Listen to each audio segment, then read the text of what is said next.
They seem to be a bit of a pig to get in and off. Hi, welcome back everyone. So brackets are all painted up. I'm just going to fit them on now back onto the grab. Gonna leave it a little bit slack, so just so I can check whether it fits first. As I said, I can't put them right up to the other brackets because of the weld, but I could grind that back a little bit, but I don't want to do that unless I have to, because obviously it would weaken these other brackets a little bit. So I'm hoping if I can just go up to that, leave about 1/4 of an inch, that it'll still be wide enough. But anyway, just going to tighten these nuts up first. I seem to have misplaced one of the nuts. It's not the one I hit with the chisel, because I think that's that one down there. So hopefully it'll turn up, otherwise I'll have to have a route around and find another one. But it can't have got far away. But you know what these things are like. Right, so let's get them tightened up, semi-tightened as it were, and then we'll fetch the Kramer over and see whether it fits on.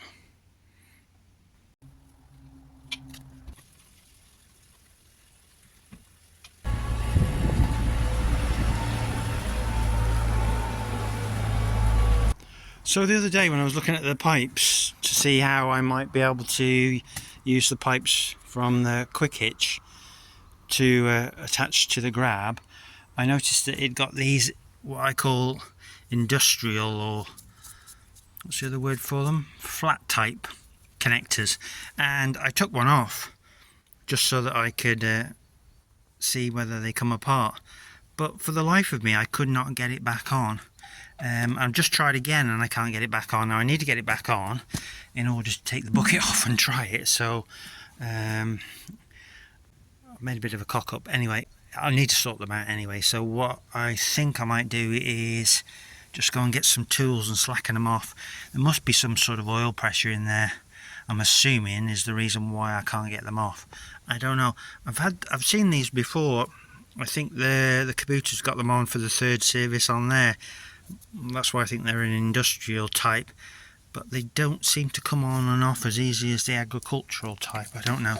I'm assuming there must be some pressure, and maybe it's just because, you know, it's quite warm at the moment and maybe the oil's just slightly expanded, but slacken it off and hopefully I can sort that out.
That's good news, it's on. It's a tight fit this side. Let's have a look at the other side.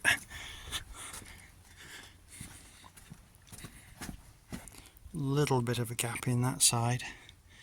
Would come over a little bit more. I reckon it'll come over another 1/4 of an inch, so I might just give it a little bit more free travel than that, because it's going to be a bit tight to get on and off.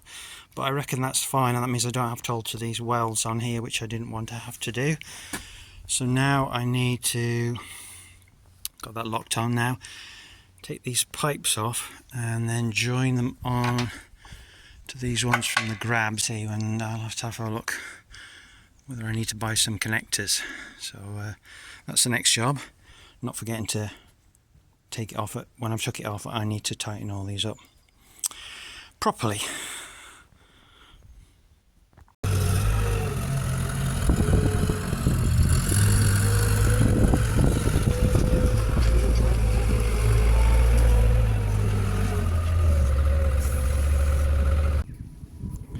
I also, another reason why I want to when I take these fittings off, I want to drain out as much oil as I can out of the ram, because the Kramer uses like an ATF fluid, an automatic transmission fluid, throughout its hydraulics drive system, and of course this has been used on the tractor, which will have hydraulic oil in it.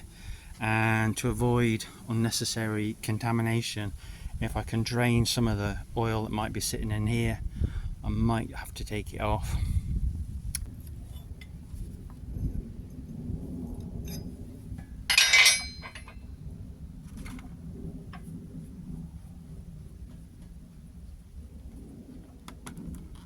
I have a 1/2 inch fitting on the end of this pipe from the machine, and the grab has a 3/8 fitting on the end of that pipe.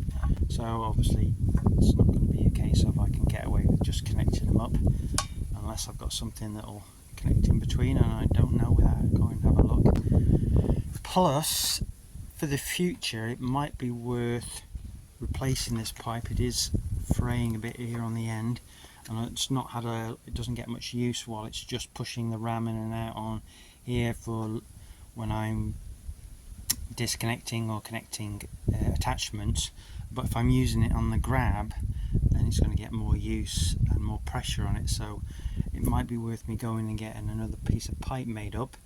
I think maybe just a little bit longer, and then maybe then I can have a look about changing the fittings on the end of here round, so that I can swap from here.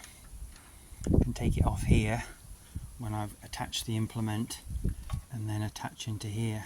I might use some agricultural ones. I know they're not as well, I said they're not as good, they just don't, they tend to more leak, whereas these industrial ones, from what I read, they're much better, they have a longer life about them, but they seem to be a bit of a pig to get in and off. Anyway, I'm going to have a look what I've got, and if I haven't got what I need, then I'm going to have to go out and buy something.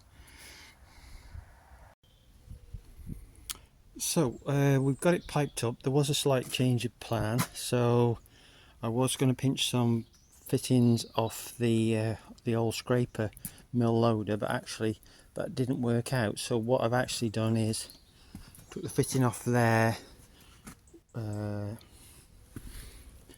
this fitting, and then I've managed to reduce it from 3/8, sorry, from 1/2 inch to 3/8, and then I borrowed this coupling.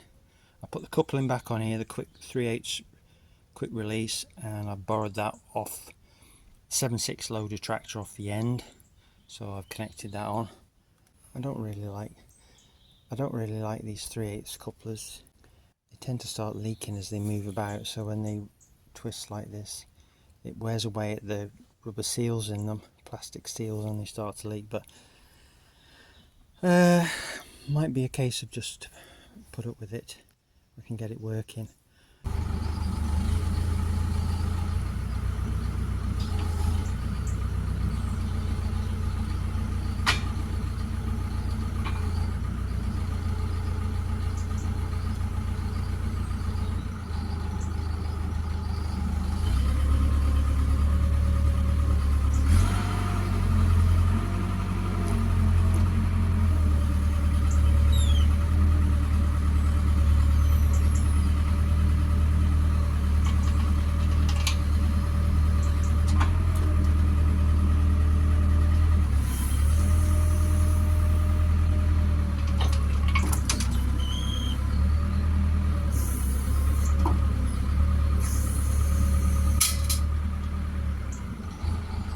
So that seems to be working as I want it to. That's brilliant.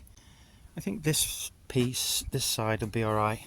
Just a couple of cable ties to hold that up out the way. And then I just need 3/8 female to a 1/2 inch male here, and then I can put this quick release fitting straight onto it. Anyway, so there we go. You may well see it in action, loading some bales up, hoping to start cutting within the next few days. And there we go. Anyway, probably yabbered on for long enough. Thanks very much for watching.